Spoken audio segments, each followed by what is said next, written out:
Hello, everyone. Today is April 30th, 2023, 10:30 a.m. Eastern Standard Time. And I just heard my voice back to me because I had an extra tab open. I have 0 view count to start with, but I'm sure that'll jump up to 6 in no time. There we go. So, today's topic is certainly going to raise some eyebrows. How I commune with and worship the spirits of my ancestors who live within me. Now, what got me thinking about this was a discussion that I was having on Facebook, a place where I get very little engagement on any topic, but I happened to find a friend's page. And the topic was about uncertainty, the virtue of uncertainty, making peace with uncertainty. And how I think I'm going to go ahead and start after I say a few hellos is I'm going to go over there and read the conversation to kind of launch from there into this very interesting topic. Mike says, and I quote, "What the fuck?" Hello, Mike. Good morning. How are you today? I got Melody Joy, Nerdy Rodent, Scott Duke, and Chris Moore in the house. Awesome. So, okay, I'm going to go over here and pull back up Facebook. And so there's this guy on our mutual friends list called David Brown. Very smart guy, right? But he's very spiritual minded. And I'm actually more okay with that than most people realize. So to go ahead and share the stream, or the screen, I should say, where the conversations began. Go ahead. There we go. And the meme or quote that started it all was this: open-minded people embrace being wrong, are free of illusions, don't mind what people think of them, and question everything, even themselves. Now, setting aside the grammatical issues here, I addressed each point separately to kind of give a brief summary so you don't have to listen to me reread everything that I wrote about it. Do we embrace being wrong? Absolutely. We courageously accept the idea that we could be wrong about something, and we're always eager to learn where we may be wrong. But are we free of illusions? And the answer to that is no, right? And I don't know how much I want to go down that rabbit hole today, but we'll hit on that in just a minute. Don't mind what people think of them. I mean, yes and no. As I see it, if we take that to mean literally don't ever care what other people think, the only people that's really true about are sociopaths. Only they don't care about how their behaviors and attitudes in the world affect other people. Everybody else, to some margin or another, does. So, do I want to say that we don't ever care what people think of us? Ooh, I wouldn't lay claim to that, nor would I think it's a brag either. But question everything, even ourselves. We try to, right? We have some assumptions that we'll probably never get around to questioning, but we have other assumptions that we do question. And it's a journey, not a destination, to sort out our various assumptions, examine them, question them, push on them, pull on them, see what gives. So, scrolling down, um, I don't know how much I want to get into that. You know what? I do. I want to go ahead and get into this book. I haven't read it in a long time, and this actually sets the framework for the discussion today. 1 second. If you got anybody else in the house, Tux TV, how are you today? And Mike says, I don't have any practice with being wrong. You should try it once, Mike, just to see what it's like. Scott Duke says, I mind what people think, but I accept that not everyone will approve of or like me. Absolutely. Absolutely. So 1 second. Hit this. All right. Let me focus in. How religious authority conquers and divides us from ourselves and from others. So I knew a beautiful woman. Her name was Amanda. She had what I'd call a beautiful soul, but I don't mean that in a supernatural sense, just to be clear. She would go for long walks and quite literally commune with nature. She would talk with trees. They had a presence to her.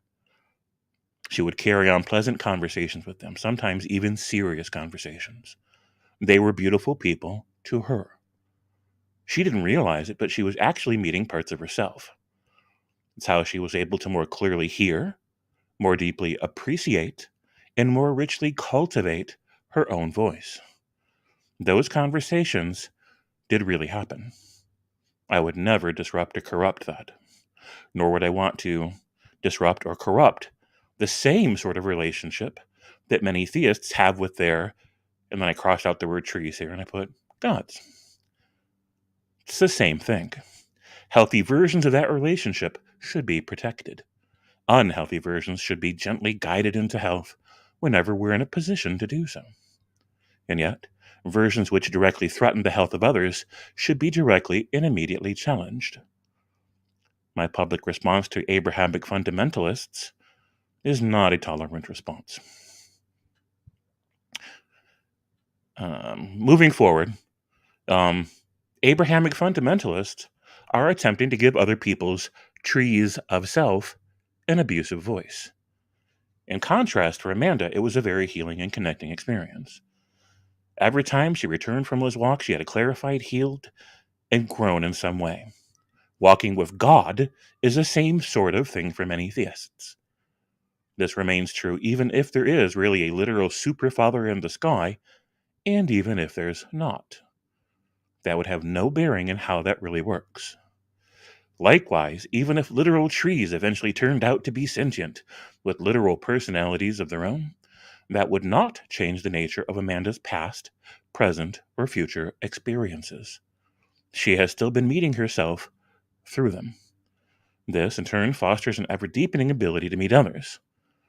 This is absolutely essential for all of us, no matter how we accomplish it, because we can only meet others as deeply as we've met ourselves. But for Amanda, it was more than just that. She was providing for herself a healing fellowship, which her fellow humans had not been reliably able to provide. I can think of no greater form of self-sufficiency than that. And I do kind of go off in a rant in this particular blog where I talk about how Abrahamic ideas of God disrupt that process, right? Because it's the equivalent of people standing behind a tree if Amanda were to go out for a walk and whispering their own thoughts into the air. Amanda could then misunderstand things she's hearing from the trees, and it would infuse other people's thought processes into the process of her meeting herself through the trees. She is effectively projecting herself onto the trees and then having a relationship with herself.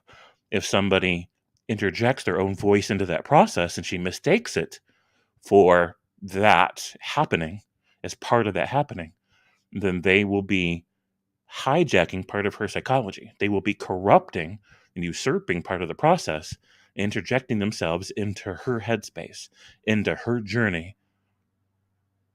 And then she's not really meeting herself. So, moving on from there, going back to what I wrote over here at the discussion over there on Facebook. I agree about honesty, or the honesty of uncertainty. Even the ability to make peace with uncertainty is a rare and significant form of maturity. As for supernatural, it is an absolute nonsense word. It doesn't mean anything. Even the things some religious people say where they try to give it meaning in the context of describing the non-time, non-substance, and non-location of their deity are really just a way for people to ironically define their God out of existence. As we're having trust in things where our level of trust does not necessarily scale with the evidence, I'm okay with that too, just not in all cases. I don't agree with hardcore atheist anti-theists when it comes to their hard stand about it. Faith may not be a virtue, but I have seen it work as a force that nurtures virtue. And I'd say the same for spiritual intuitions in a general sense. I think there is something to it that merits respect. Where, for example, some native tribes speak of their spiritual relationship with the earth, sky, rivers, plants, animals, etc. I even see potentially great merit in what I've heard regarding spirit animals, ancestor spirits, etc. It may not be technically true, for example, that someone's great or dead great grandfather visits them, but science has discovered some merit to the idea of inherited memories. It's also true that every person sends echoes of themselves out into the vast network of interconnected people in our world. Things said and done which imprint onto others, grafting onto who other people are and who are becoming in living and lasting ways. It's also true that a person is like a living storm, ever changing as we move across the world. This makes us each a living example of the ship of Theseus. We gradually get replaced with someone else, literally, although never entirely. Thus, our former selves are our ancestors, and I think we should worship them in a way. They should be sacred to us, and we should take time to stop and reflect and honor them. What they've gone through, the pains and the discoveries and the courage and the weakness and the strength and all of it, everything that stands out for us, everything that was important enough that we remember it now, is a part of who they were that has lived on in us, and we are not the same person we were. They are effectively our ancestors, the spirits of our ancestors living within us. Not in a supernatural sense, but still in a very real sense. Something of them survives within us. And so we actually do find ourselves in communion with the spirits of our ancestors. Native American spiritualists just didn't fully understand the mechanisms of this truth of the human experience. Not that anyone fully understands it. I'm not claiming to completely know those answers. I just see a few wisps of that smoke which they do not, and perhaps they might see a few which I do not. Either way, they built stories around it as a way to relate to the great mystery of it, and those stories are true from a certain point of view. And to scroll back down, I'm going to go ahead and play a clip that some of you are going to be familiar with, and then I will scroll back up to continue the thought. So let me hit this clip, and I am going to have to, don't play, just wait for me, I say. So I'm going to go ahead, stop sharing that screen for just a moment. I'm going to go over here and grab this part of the screen. Grab it, and let's go ahead and watch this. Your father was seduced by the dark side of the Force. He ceased to be Anakin Skywalker and became Darth Vader. When that happened, the good man who was your father was destroyed. So what I told you was true, from a certain point of view. A certain point of view? Luke, you're going to find that many of the truths we cling to depend greatly on our own point of view. Right, so hopefully I won't get a ding. That was exactly 30 seconds long, which generally is tolerated by the algorithm, so we shall see. So this is exactly what I'm talking about. From a certain point of view, it is true that I have lived for over 50 years. From another point of view, and I would say the technically more correct point of view, is I have not. Today is the first day I have ever breathed, that I have ever walked, that I ever felt, that I ever learned, that I ever spoke. Every day that I go to sleep, every night, I process that the end of the day's experience, right? And as I process those in REM states, I incorporate those things into who I am.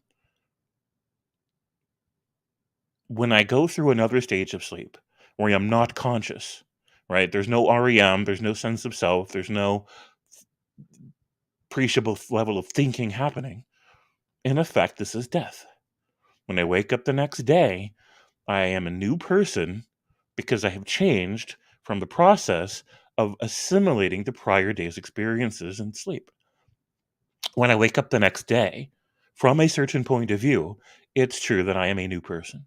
I am not exactly who stood here before. I am the ship of Theseus. In a way, it's true that I'm the same person.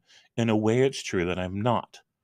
and we look at it in a grander scale and think about the person that we might say I was born as, nothing about that baby that's meaningful is true of me now. Nothing.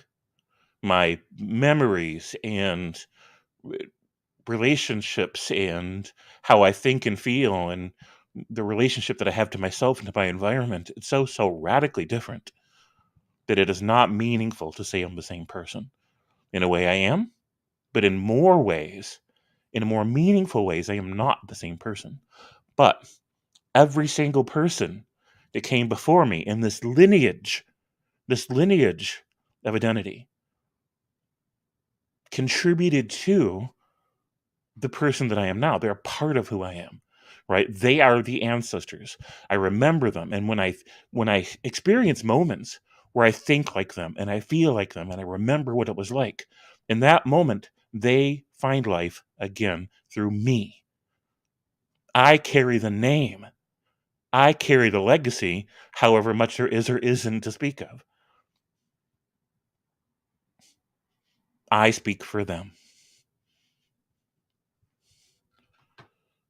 Coming back over to um, StreamYard real quick. So who do we have in the house? We also have Lori Hayes, says the Nerdy Rodent. Hey, how are you? Some of those trees are really opinionated. Absolutely, they are, Nerdy Rodent. KCA Randy says, did Speed sneak in here? He did sneak in. I don't know if he's still here or not. And Jasper E is in the house. Pixie Storms, good morning. Pretty shiny peoples. Oh, that is a wonderful thought, Pixie Storm. Thank you so much for that. Pixie Storms, plural. I like that. It's very apt to what we're talking about today, right? The storm. And I'm going to speak on that in just a moment. Though it might not mean the same thing to you, I grant that. Scott Duke says, I remember an indigenous American once told me that as part of his spiritual practice, he would pray to himself. I now realize he eliminated the middleman by skipping the tree. Yes, absolutely, Scott Duke. Brilliant. Absolutely. Oh my gosh, goosebumps. Lori Hayes says, that was a great stream. KC showed up. Oh, yeah. That was a great stream. I thought about jumping in, but I had absolutely nothing to offer that was of significance. So, yep, absolutely. And Melody Joy says true. Awesome. So, okay, trying to recover my train of thought here. Let me go ahead and stop the screen and then grab the share screen. It was probably a more efficient way to do this. So we're going to come back over here to Facebook real quick. So, where did I live off? All those stories are true from a certain point of view. The great mystery is an eternally expansive domain of unknowns, right? And of vaguely perceived realities. So there's this range of things that are in sharp perspective that we would say that we know with good confidence.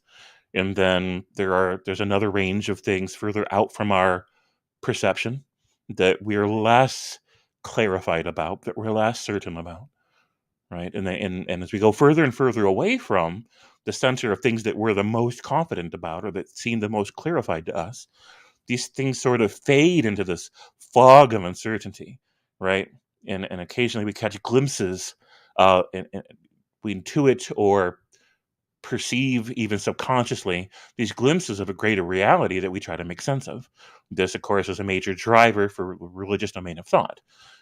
Again, these various religious narratives are not literally true, but they can facilitate factors of personal growth which can be significant.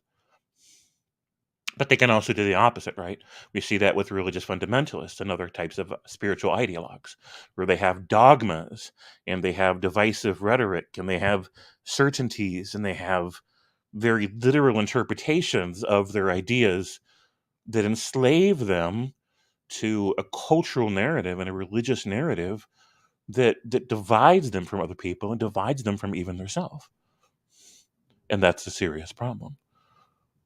But if somebody's spiritual narrative facilitates a healthy and beautiful relationship with their natural environment, other people, and ourselves, then I believe it's a good thing. The reason I won't grant the same, again, to literal interpretations of various religions is those narratives are authoritarian, narcissistic, and ultimately hurt everyone.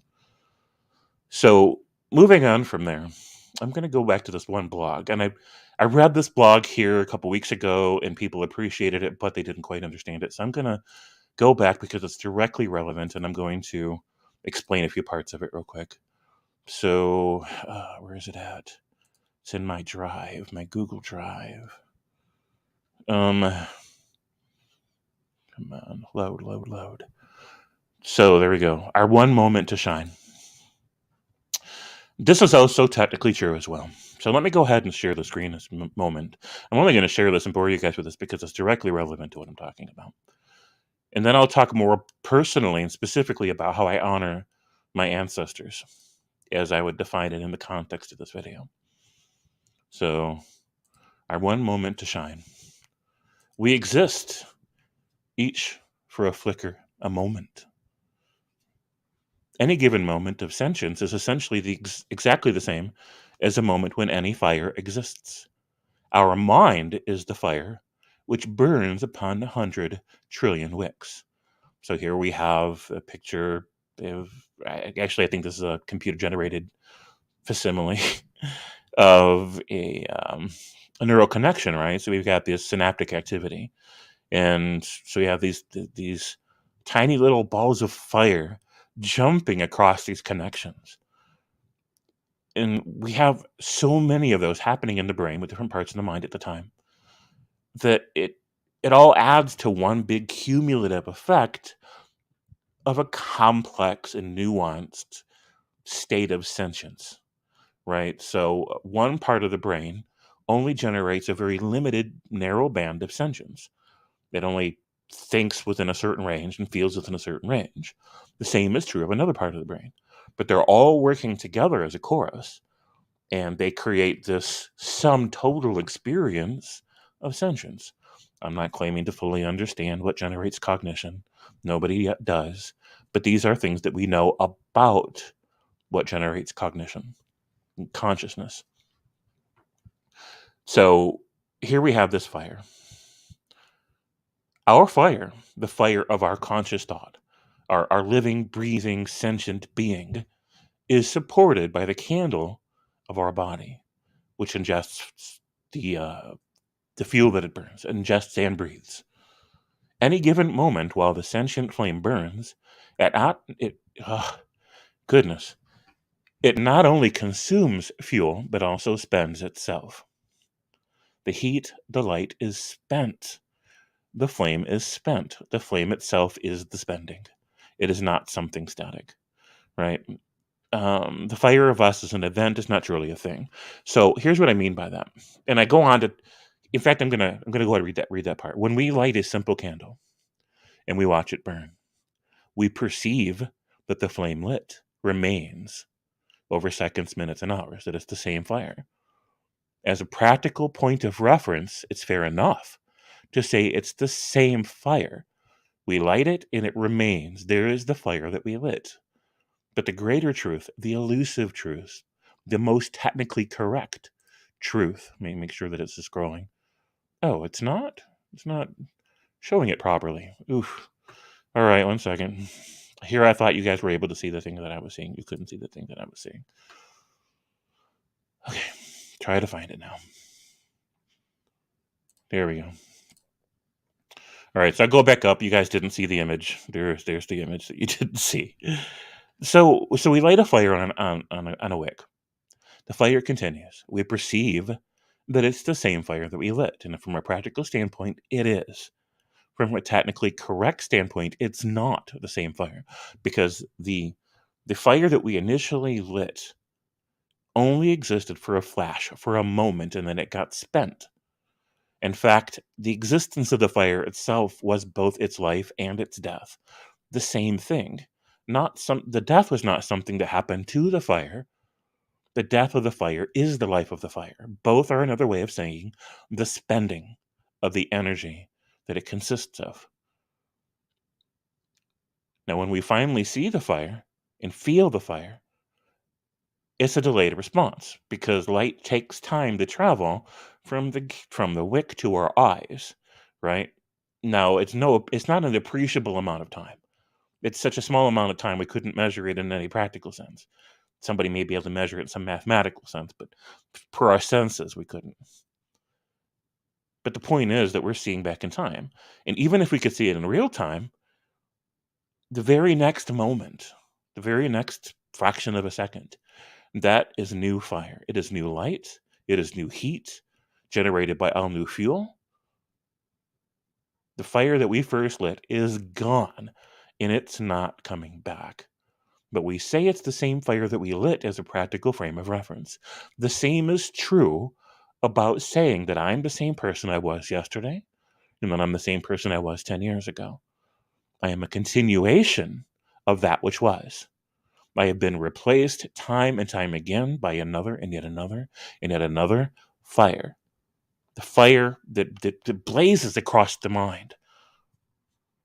Gone in a moment, replaced by yet another.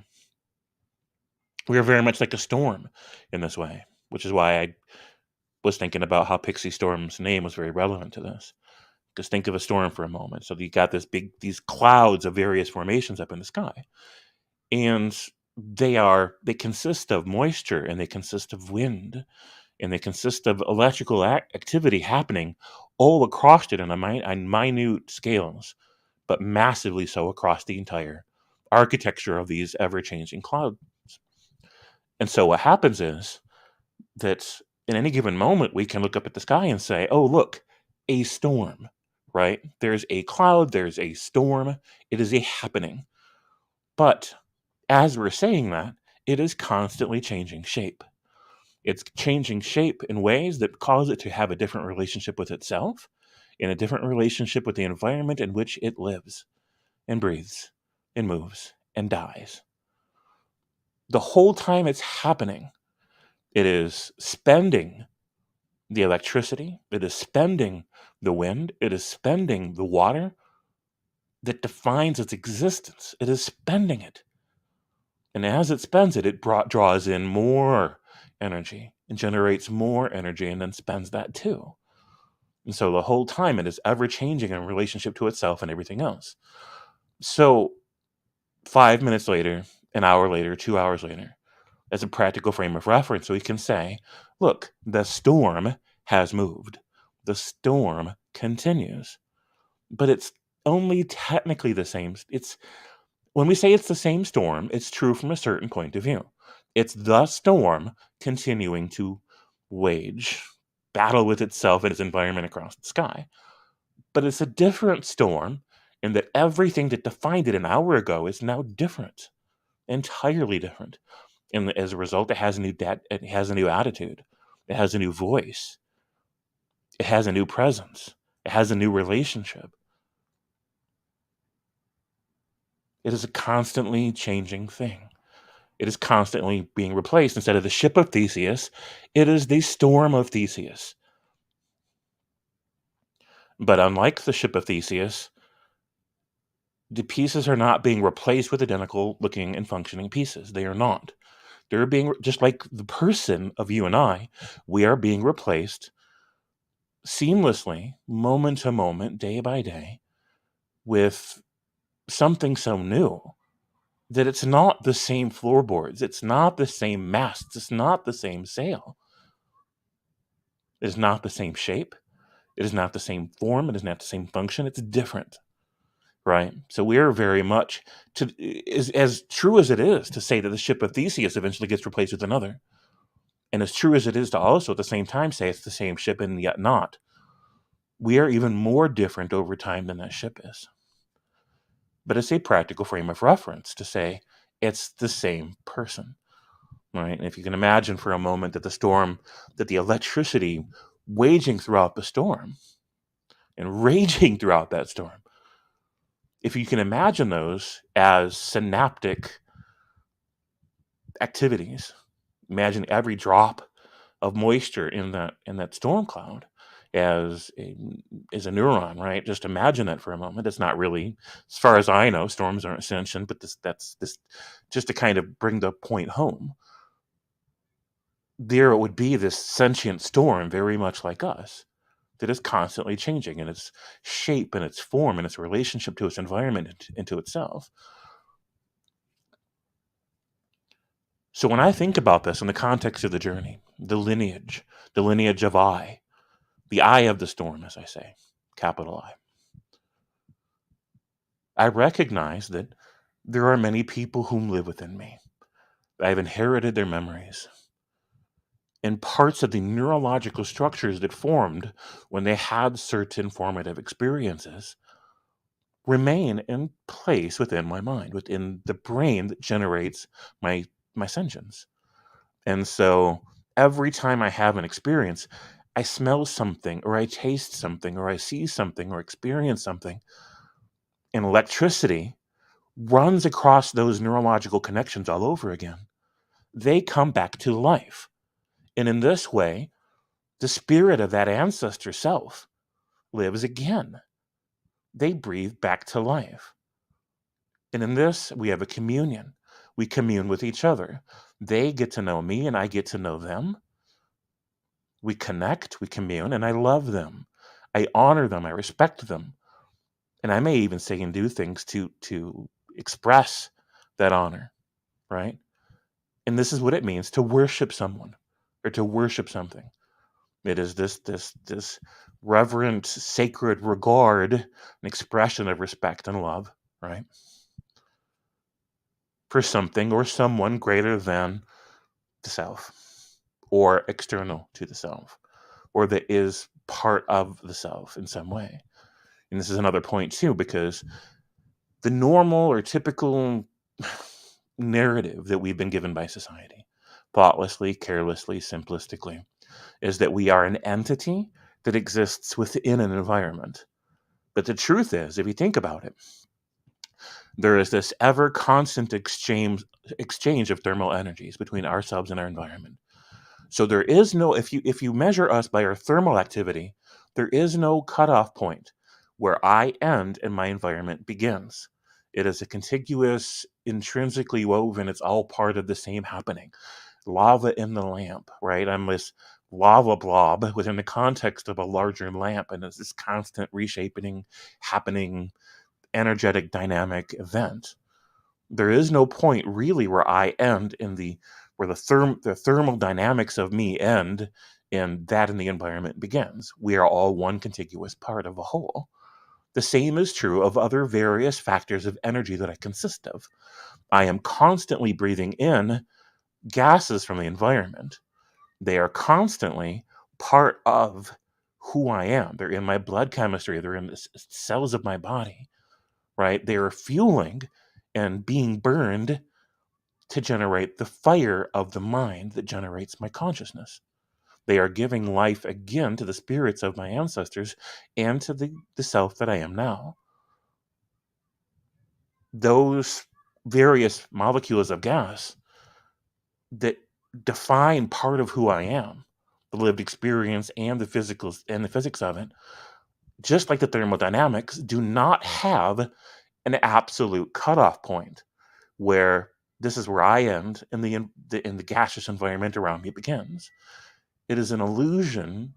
It is a limited perspective to think of ourselves as an object sitting in an environment. We are intrinsically a part of the environment in which we sit. I hope this makes sense to people. So I'm going to come back over here. So let me see what I'm missing here. Nerdy Rodent says, it's not only the same fire, but also it's the same stream. Hashtag ties on hill. Nerdy, I love you. You know that, right? The fire is a system, as is the stream. Yeah, I like that. Which is that first fire? Is it the light you see or the heat you feel? Wow, that's meta, man. Thank you so much for bringing that to my attention. Because yeah, that's worth reflecting on. Dirty Rodent says, What would be truly different would be for the temporal qualities of the system to alter, such as the storm freezing in a single frame. Oof. Now there's a thought-provoking idea as well. Man, I wish I can get you on here with me. Ugh. So yeah, I mean, there's something to consider too. And I thought about raising this issue, in fact, because there are various theories of time, and depending on which theory of time you hold to or which one may be true, this also would factor into everything that I'm talking about here and now, because this is how I see it. This is why I think that the B theory of time is closer to true than the A theory of time. Hold on, real quick. Skyworks 600, great to see you here today. So, how can I put this? If it's true that the B theory of time is roughly the correct theory of time, and I think that it's sort of the correct theory, it is more correct, I think, than the A theory. So you have block time, right? And so I think of it like a big, just to kind of help conceptualize it, a big record, a big vinyl record album. And every happening in what we call time, what we think of as linear time, but that isn't, every happening is a set of notches and grooves in the album. So some force, I don't know, we'll just conceptualize it as a gravitational wave, but it doesn't matter. Some force acts like the needle on the record. And so it's playing every event in the groove. And so, in a sense, these are linear happenings. But at the same time, the whole record album all at once exists, right? And so, in this sense, it's not at all a linear happening. Everything's already there, they've already happened. Now, imagine instead of having one needle on the record, there's that all the events are being played at the same time, right? There's an infinite number of needles on the record. So they're all being played at the same time. And so, with that being the case, we can say from the temporal point of view of existing in the here and now that this is our moment. I exist in my ancestors live within me. Then it would also be true that they exist, the prior James Alpersons exist, but they don't know me, right? I know them, but they don't know me. And so they are not necessarily less complete, but they are, what constitutes the nature of their existence is somewhat different than it is for me. And so it's very much what you're talking about here with the temporal considerations about identity and how that affects everything. Now, the reason why I think that the past, the present, and the future exist simultaneously as a happening is I think they exist cooperatively. If you think about this for a moment, let's say you were to freeze time. If you were to either look at a place in the block that's by itself, or you could freeze time some way, either way, you're looking at a snapshot of time, right? In that moment, there is no sentience happening. There are no eyes. There are no persons. In that moment, nobody's thinking because there's not a happening, right? Thoughts are a happening, and there's nothing happening because the moment is frozen. So, in order for us to experience thought and emotion in a place within the world, there has to be a constant cooperation between the prior frames of existence, the frame that we're in now, and the frame of time that we're moving into. All those three have to have a living, dynamic exchange of energies. There has to be all three happening in cooperation with each other, because it is the progression from one frame of time to the next that allows motion. That's another way of saying that motion is happening, that energy is being exchanged, or that anything is changing at all.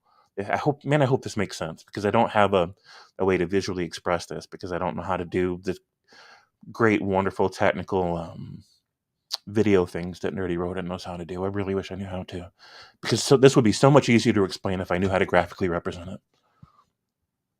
So anyways, this is why I think that the past moment, the future moment, and what we call the now moment are always happening in cooperation with each other. Sentience and a transfer of energies and every happening as an event is always a cooperation between those three temporal states. Moving what we're moving from, where we're at now, and what we're moving into. Otherwise, you're just looking at a frozen frame and there's no sentience at all happening there because there's no activity happening in the frozen frame. I hope that makes sense. So yeah, I've thought about that as well, Nerdy Rodent. Just I don't know if we thought about it the same, but that's my thoughts about it. Chris Moore says, I'll still take stock or contemplate about myself the day before and after my birthday. Yeah, absolutely. Gooey prickles and prickly goose, says Nerdy Rodent. When is now? This also reminds me of Sabina Hassenfelder, the world-renowned science communicator that has a channel called Science Without the Gobbledygook. She has an entire episode about the now and about how the idea of right here, right now is a problem for temporal mechanics and for physics in general. It's an elusive thing that we treat as real, but that is really hard to represent in physics. And she explains why. And this is also what got me thinking more about how I think the now, we treat now as the most real thing, but it might actually be the least real thing. There might never be a literal now. It might always simply be a cooperative harmony between a transition of temporal states. And because they're all three alive and active at the same time, now is probably an imprecise, overly simplistic, not quite truth. Which, if you think about it, I mean, when I thought about it, that really blew my mind. They exist in different states, that's all. Equality is impossible, says Nidhi, unless you assume there's transitive, non-natural selves or materials. Let me think about that for a moment. Who is they, Nidhi? Do you mean... Yeah, I need you to expand upon that so that I don't accidentally misrepresent you when I comment on it. Melody Joy gives an emote, and I'm not sure what the implications of that emote are, but they don't look happy. Yeah, Sabine has a wonderful channel. We probably most of us probably know it. The Freak says, Sirah 78 verse 29 says, but all things we have enumerated in writing. I don't know. That's the Quran, right? I'm not sure in context what that means. Given numbers to, I don't know. Assigned values to, I guess that's what that means. I don't know. You said B theory is correct, and then aren't you? Right. So B theory. Here's what I think, and I don't know this. This is just a theory. This is just me speculating about time, right? Beyond the things that I've already said, I think it is possible that time and everything that happens within the river of time are like a kaleidoscope of sorts, where it's constantly changing. And I think that every time it changes, it builds a new structure onto the old, like a tree with branches. What people might say, it's like anything that ever can happen will happen. And when it does, it creates this whole new universe around it. And this is an idea that they've often expressed in like science fiction movies and stuff. Now, I don't know that this is true. It is just a thought experiment, really, because we don't know. But I imagine it that way. And so it could be that there have been versions of 2023 on Earth where there was no me. In some prior expression of the universe, some other block of the universe. And then there was some later block or some branching block of the universe in time where 2023 did include a version of me, if that makes any sense. Again, I don't know that that's true, but I think probably it's more complicated, is what I'm saying, than just saying A theory or B theory of time. I think it's probably much more complicated than that.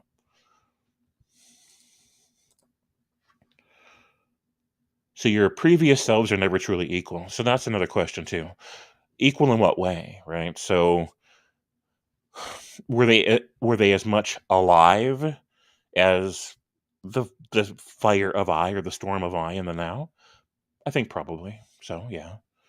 Were they as important or as impactful in the physics of the world? I think so too. So I don't know what it means to be more or less equal. You'll have to expand on that idea. Melody Joy says it was in regard to your comment about not being able to visually show this. Oh yeah, I wish I knew how. I wish I knew how to do the things that Nerdy Rodent does.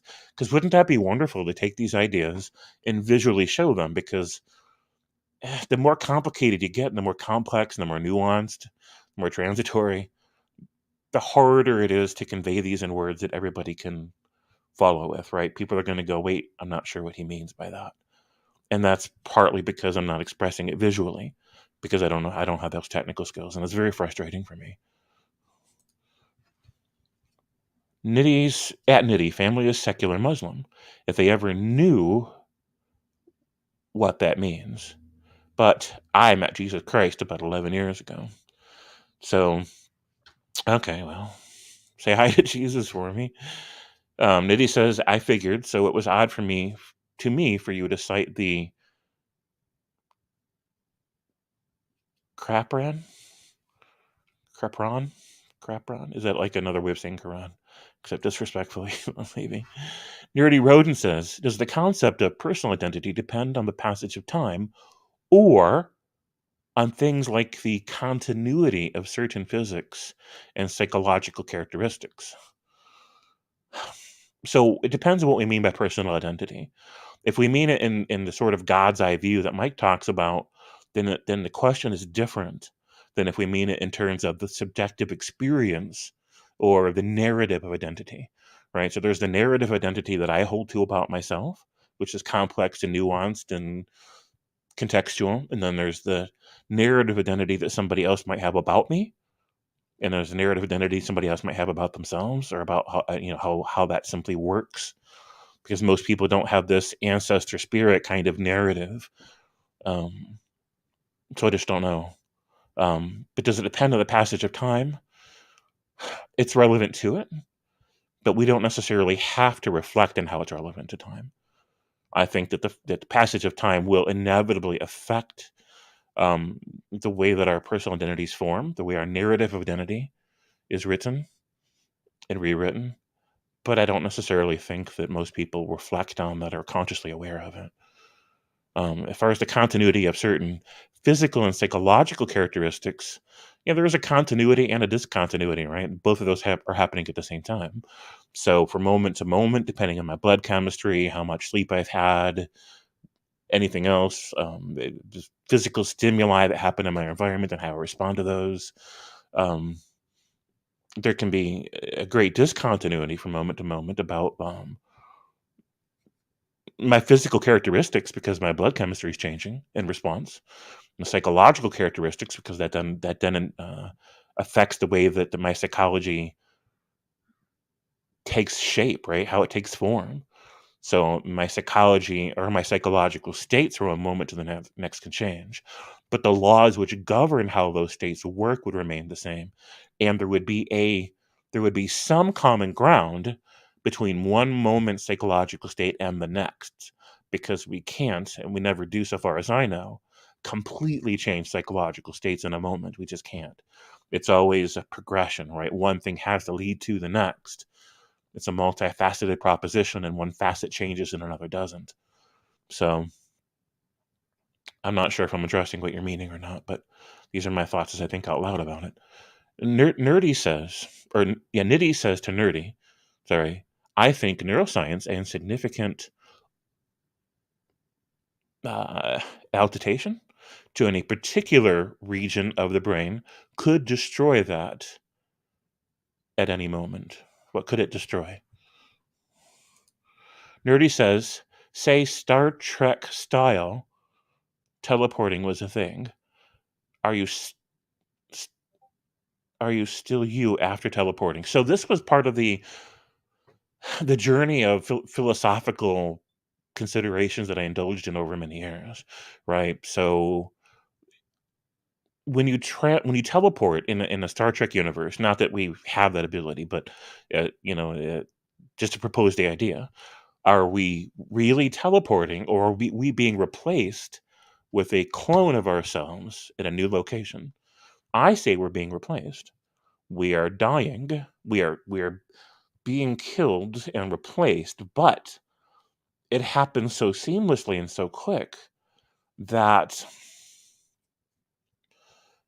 from a practical stand of reference, from a practical reference point, it's fair to say the same person has simply been teleported, right?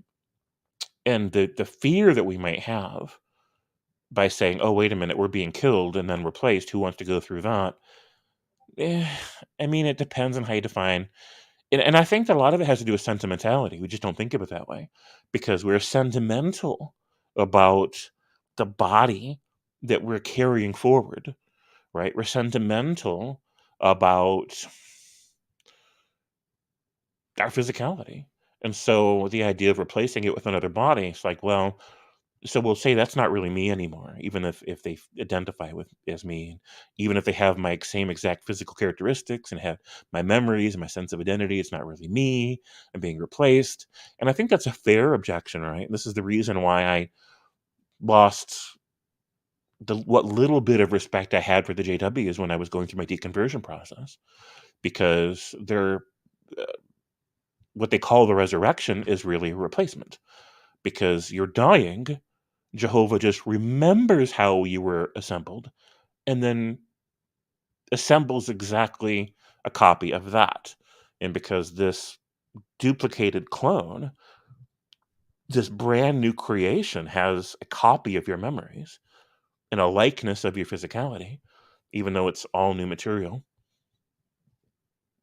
it will identify as you. Now, I would find that unsatisfying. I would say, no, I'm being replaced. Why do I want to be replaced? That's foolishness, right? And the Jehovah's Witnesses cannot give a satisfying answer to this. They can't really give any answer to that. They're just, it's just the usual apologetics of, well, I just trust God to not be lying to me. So he says that's me, then that's me. Gosh darn it. It's a very intentionally unthoughtful thought process, right? They don't want to think about it. But at the same time, I'm going to be replaced gradually anyways, right? I'm going to be replaced. I'm being replaced right now. I'm having all new experiences. I'm having all new complexities of thought that are a little bit different than the ones I've had before, right? And I'm getting older besides. So I am being replaced, and over time, I will be completely replaced. Every cell in my body and everything that defines me will be at least a little bit different. So, what's sentimentality really worth?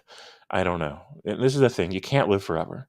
Even if some religion out there, whether it's reincarnation or JW resurrection or um, some other religious version of resurrection, even if any of that were true, you still can't live forever because it's just a replacement. You're going to be replaced. But that would also be true if we figured out how to make it to where humans didn't die anymore. If we figured out a way to make sure that anybody that's alive right now is just never going to die, they're still not going to live forever because they're eventually, gradually going to be completely replaced. Everything about them will change over time, especially if they're going to live forever, right? Everything about them through the experience of living life. Life is change. By definition, life is change. Life is constant rebirth. Life is all new experiences and all new ways to process those experiences from moment to moment over time. And so we would have gradually new relationships, gradually new feelings about the way we think about relationships. We would have a gradually different physicality. We'd have a gradually different relationship with the environment, not just other people, and with ourselves, and the way that we think, and the memories that are sharp and the memories that are faded, the memories that are corrupted, etc. All of that changes over time. And so effectively, even if we could figure out a way to live forever, all that means is that we don't have to experience a moment of sudden discontinuation, right? We don't face it just means we wouldn't face a moment of sudden complete end.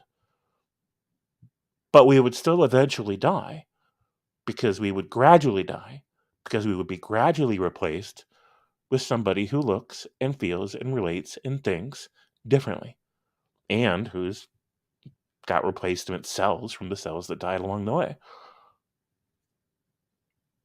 So we would still gradually die. Nobody can live forever. Not even if any religion is true, not even if we figure out a way to make it happen in a physical way. We would eventually, gradually be replaced. But if something of our former selves still lives on in the new expressions of self that happen, the new avatars, in a sense, right? These new manifestations of self in the lineage of your identity for your namesake. If the person you are today left enough of an imprint in the mind, then tomorrow's new you, replacement to you, would still keep that part of you alive. You would still be part of who they are. And that part of who they are, would this you, would sometimes come to life again within them when they would experience a certain smell or taste or sound or other thought, whatever, that would bring you back to life again as electricity runs across those neural connections again. You would know life again through them. You would be their ancestor spirit coming back to haunt them, but in an appreciated way, hopefully, right? Hopefully not a regretful way.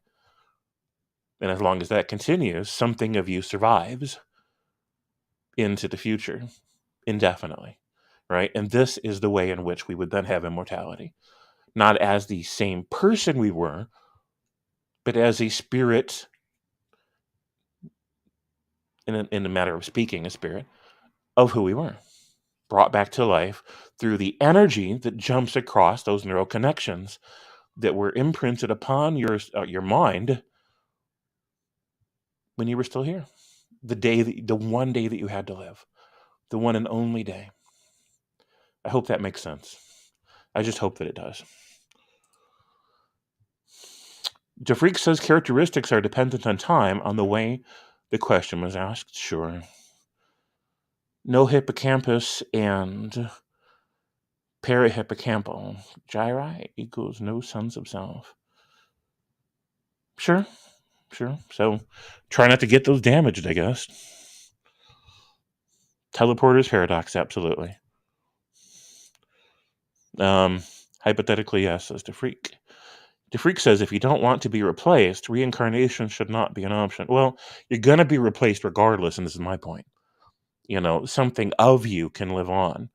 Reincarnation, new person, if some part of who you had been in a prior life, this is just hypothetical, right? To suppose reincarnation for the sake of argument. If something of who you were, a way that you felt, a way that you thought, some flavor of who you were, existed then in this new person, this reincarnated, this new incarnation, then in a sense, in a limited sense, you have survived. Something of you has survived. Something of you is now part of them, right? That is part of who they are. It's not the whole of who they are, but that's the extent to which I think we could say that reincarnation is even a coherent concept. Am I in the same stream now? Oh, this reminds me too of the same. How does that saying go? No man has ever waded into the same river twice, right? The man who enters the river is never the same man who enters it. When you go into the river, you go into the river to die. Always. Because the person who emerges will have had this new experience that now alters who they are very much the way the cloud or a storm in the sky is altered into of who and what it is, right? The essence of what it is, the dynamics, the living presence of what it is changed as some cloud structures fade away, other ones change shape, other ones are added in, new wind and thermal energies and water vapors and electricity is incorporated in and generated and spent, right? We're constantly changing. So it's true that every man who wades into the river dies. It's also true that he survives because something of him survives, right? And so Both things are true at the same time.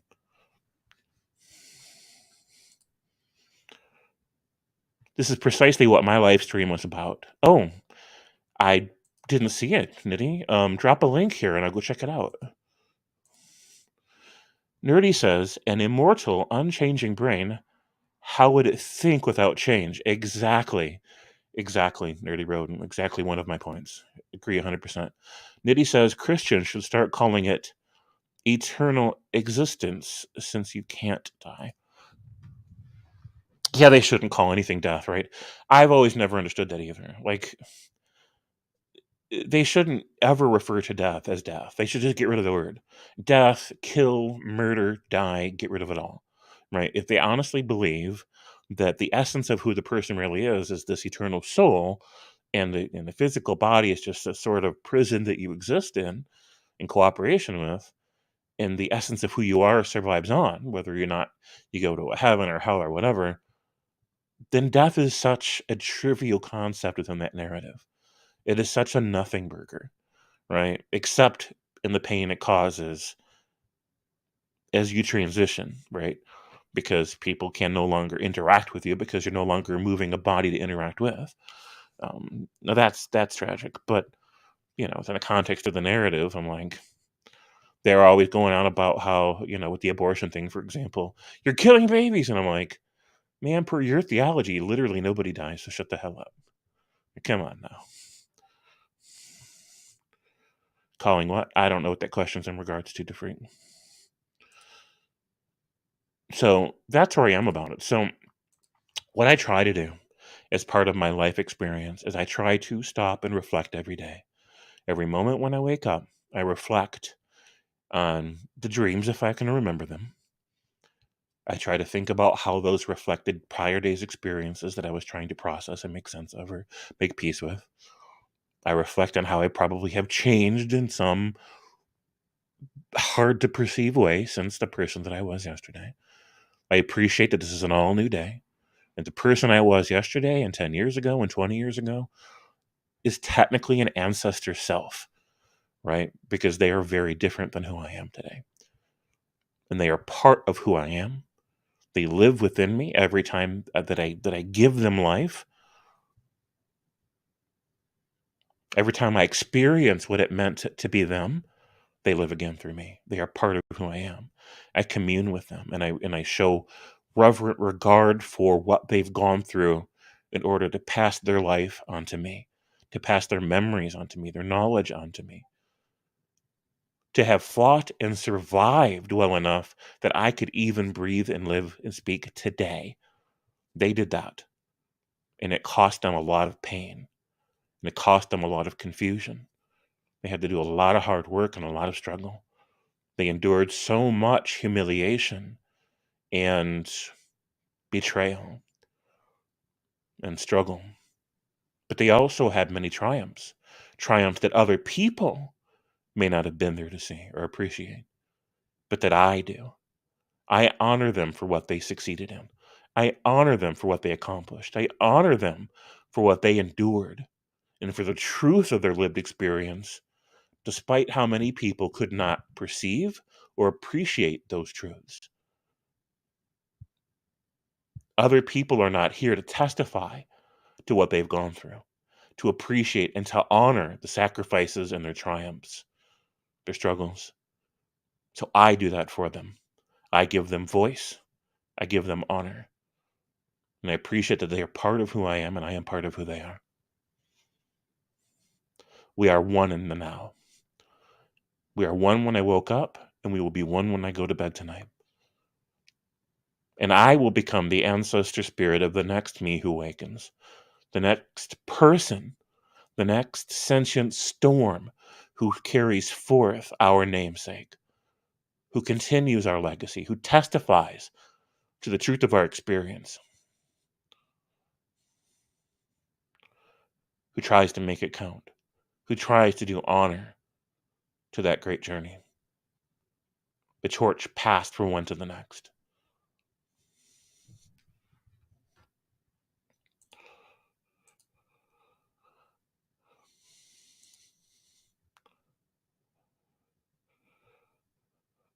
Nerdy Roden says, I think that would make it moral obligation to destroy all babies.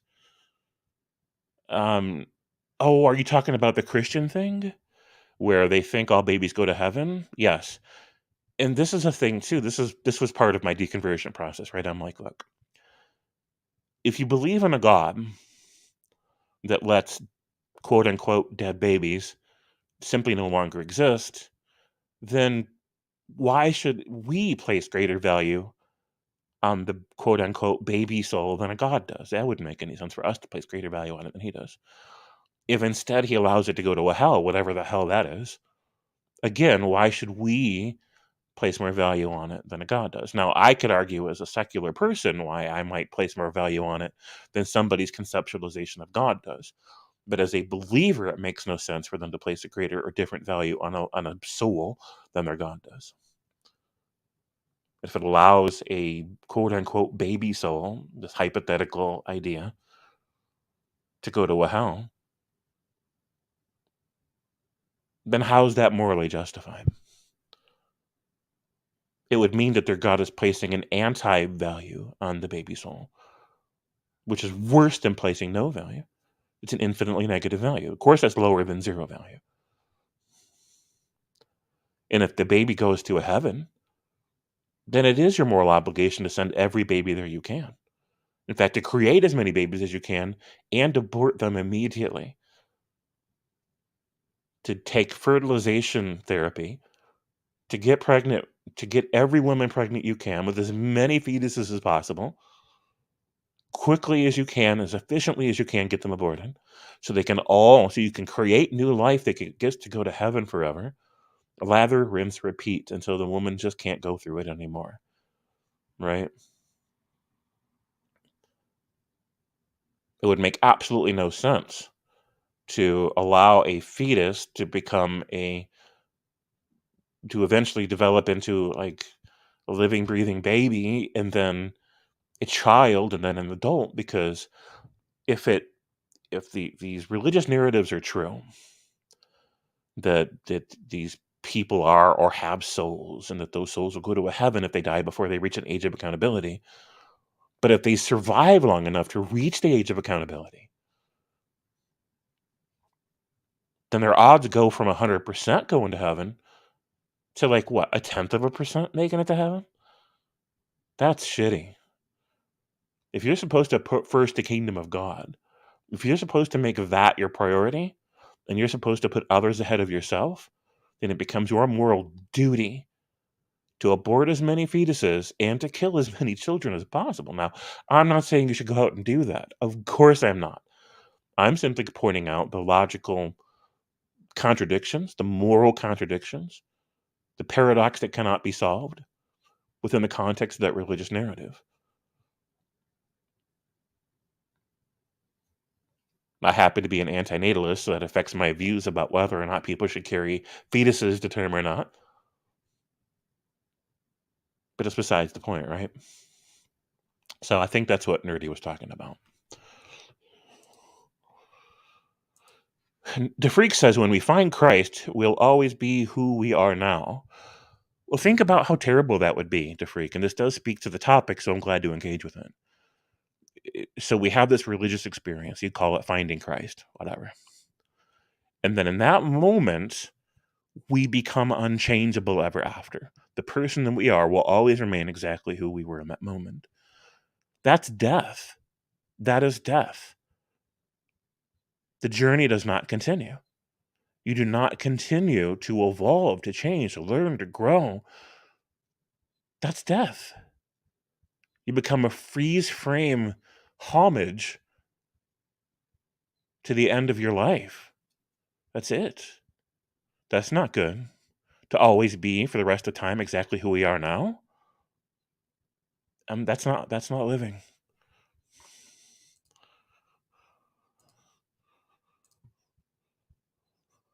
It's not. They'll be judged innocent. Well, then good. Then you should be completely 100% pro-abortion. Never let them grow up. Fetal soul relocation centers at James Harrison. Exactly. Take off a nuke from orbit is the only way to be sure. I love you guys. Fucking brilliant. That's awesome. So that's it. Like, I don't want to end on a sour note, but um, your journey belongs to you. How you frame the narrative of that journey, how you relate to the you that you are now, how you relate to the selves that you identify with in the past, how you embrace change or fear change is up to you. It's what you do with it. So that's where we're at, guys. So I hope I have explained how I commune with and worship the spirits of my ancestors who live within me. And I appreciate everybody being here for this journey of consideration. Hashtag team change, says Nerdy Rodent. Absolutely. So that's where we're at, guys. So I'm going to leave you with that. And I had some songs I wanted to leave you with, but I don't know that I think I'll get copyright strikes if I even try to play any of them, so I'm not going to. DeFreak, before we leave, wants me to address this point. Your human capacity increases, but you won't have a new conscience of self or identity. James will always be James. In other words, yourself isn't lost. Well, so James is part of a narrative framework of identity, right? It is a name given to a narrative of identity, right? But how valuable is that, right? If I change my name, I haven't stopped existing, right? If I keep the name, that doesn't say anything about how I have or haven't continued to exist.